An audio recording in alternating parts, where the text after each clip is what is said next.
साईं, साईं मतलब मालिक, साईं मतलब मेरा परमात्मा, सच्चिदानंद स्वरूप परमात्मा।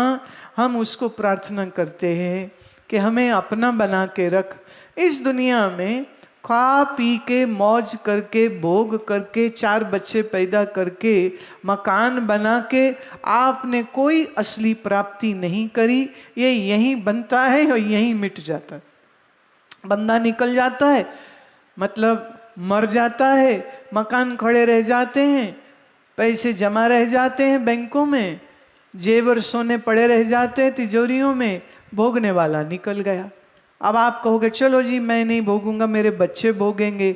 सवाल यह है कि मृत्यु हो गई तो कौन किसका बच्चा और कौन किसका बाप? रिश्ते तो तभी तक के हैं जब तक श्वास चल रही है। इसलिए असली चीज ये नहीं है कि तुमने कितना पैसा कमाया, असली चीज ये है कि क्या आपने ज्ञान की प्राप्ति करी या नहीं करी, क्या आपने परमात्मा स्वरूप की प्राप्ति करी या नहीं करी। अगर आपने नहीं करी तो ख्याल रहे तुम्हारी जेब में 10,000 रुपया है कि 10 करोड़ रुपया है, मिट्टी है, मिट्टी से ज्यादा उसकी कोई औकात नहीं होती। कई बार ना कई लोग मुझे मिलने आते तो वो कहेंगे, वो खुद तो नहीं बोलते, उनके साथ जो उनके चेले चांटड़े आए होते ना वो बोलेंगे ये ना भूतपूर्व एमएलए हैं। मैं क्या, एक थे भूत, वो भी पूर्व का, तो मतलब ये क्या औदा हुआ? बोलने से पहले कुछ तो ख्याल करना चाहिए। दूसरा, तुम एक महात्मा को मिलने आ रहे हो, नम्रता से मिलोगे कि छाती चौड़ी करके मिलोगे? जाने की तमीज नहीं है।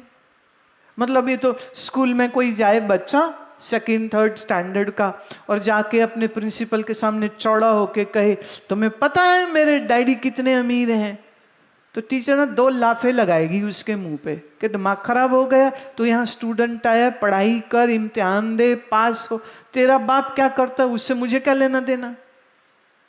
क्या मतलब? ऐसे ही तुम कौन हो, आपकी पदवी क्या है? मैं सम्मान सबका करती हूँ, पर कभी कभी लगता है जैसे वो छोटे बच्चे आगे, बस वो कि उन्हें निक्कर नहीं पाई होती, पैंट पाई होती है, पर लगता वो मुझे छोटा बच्चा ही है। जब वो कहे मैं भूतपूर्व मंत्री, मैं भैया भूतों से तो जय हनुमान ज्ञान गुण सागर, है ना, भूत पिशाच निकट नहीं आवे, महावीर जब।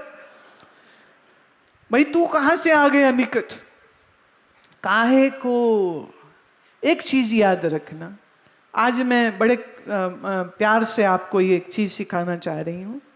थोड़ा ना अपने बच्चों को प्रणाम करना सिखाओ। अफसोस है ये, यहाँ पठानकोट में मुझे इतने बच्चे मिले, उनमें 2-3 ही बच्चे ऐसे थे जिनको प्रणाम करना आता है।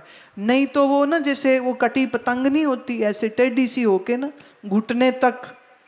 मैंने कहा भाई चरण मेरे नीचे हैं तो घुटने को प्रणाम करने की तो कोई मर्यादा ही नहीं है। तो फिर आज कुछ लोग आए हुए थे मिलने, तो उनके बच्चे ने भी वही किया, जरा सा टेढ़ा यूं हो गया। अब मैं क्या बोलूं, मैं चल कोई बात नहीं। फिर पीछे से एक माँ ने कहा बेटे हेड डाउन करो, बेटे हेड लगाओ जमीन पे, हेड डाउन करो। मैं चलो कोई ना, सिखा तो ले। प्रणाम करने का आनंद कभी लीजिएगा। आपकी जहां श्रद्धा है, मंदिर हो गुरुद्वारा हो जहां भी, आपकी जहां श्रद्धा है, पूरा प्यार मोहब्बत से दिल को श्रद्धा से भर के आंख बंद करके दिल के प्याले में इतना प्यार भर लो कि सिर उस प्यार के वजन से ही झुक जाए। और ये होता है नमस्कार करना, ये होता है नमस्कार करना। आपके अंदर इतना प्यार, जैसे जिस डाल पे ज्यादा फल लग जाए वो डालें झुक जाती हैं, ऐसे ही जिसके दिल में प्यार के मोहब्बत के श्रद्धा के फूल फल लग जाते उनका सिर यूं झुक जाता है। तो ये प्रणाम करना तो सिखाओ। जिसको कहूं प्रसाद ले ले, भैया ये तो भीख मांगने का स्टाइल होता है, ऐसे भगवान के नाम पे दे दो ना, एक ही आता था ना उसका। तो कहना पड़ा बेटे दोनों हाथ जोड़ो, दोनों हाथ मिलाओ, प्रसाद ऐसे लेते हैं। तो यहाँ जितनी मम्मियाँ और जितने डैडी बैठे हैं, जितने दादे नाने बैठे हैं, मैं आप सबको ये करबद्ध प्रार्थना कर रही हूँ, अपने बच्चों को संस्कार तो दीजिए कि संत के कैसे जाते हैं, प्रणाम कैसे करते हैं, प्रसाद कैसे लिया जाता है, कैसे हाथ जोड़ करके सामने वाले के अंदर बैठे ईश्वर को नमस्कार किया जाता है। सर झुकाने का जो आनंद है वो प्रेमी जानता है। ये जो तीर कमान टेढ़े होके करते हो ना, तो लगता है तेरी कमर दुख गई है, लंबर पेन हो रहा है, लोअर बैक की कोई साइटिका हो गई, क्या हो गया तेरे को, तुम झुकते ही नहीं हो। अगर मेरे सामने नहीं झुक रहे हो प्यार मोहब्बत से, तो सोचो बाहर सड़क में तो सबके साथ ही आड्डा लगाता रहेगा, सबसे ही लड़ाइयां करता फिरेगा।